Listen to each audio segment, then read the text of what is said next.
আসসালামু আলাইকুম বন্ধুরা, আশা করি সবাই ভালো আছেন। আজকে কাচ্চি দরবারে স্ত্রীকে নিয়ে ইফতার করব, এর জন্য যাওয়া। আপনারা দেখতেছেন ইতিপূর্বেই আমরা রওনা দিয়ে গেছি, বাট রাস্তায় অনেক জ্যাম। যেন ইফতারের পূর্ব সময় পৌঁছাতে পারি, সবাই দোয়া করবেন এবং সবাই সাপোর্ট করবেন। ধন্যবাদ সকলকে। আসসালামু আলাইকুম বন্ধুরা, আশা করি সবাই ভালো আছেন। আজকে কাচ্চি দরবারে স্ত্রীকে নিয়ে ইফতার করব, এর জন্য যাওয়া।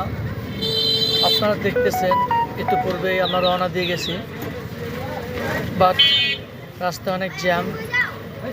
যেন ইফতারের পূর্ব সময় পৌঁছাতে পারি, সবাই দোয়া করবেন এবং সবাই সাপোর্ট করবেন। ধন্যবাদ সকলকে।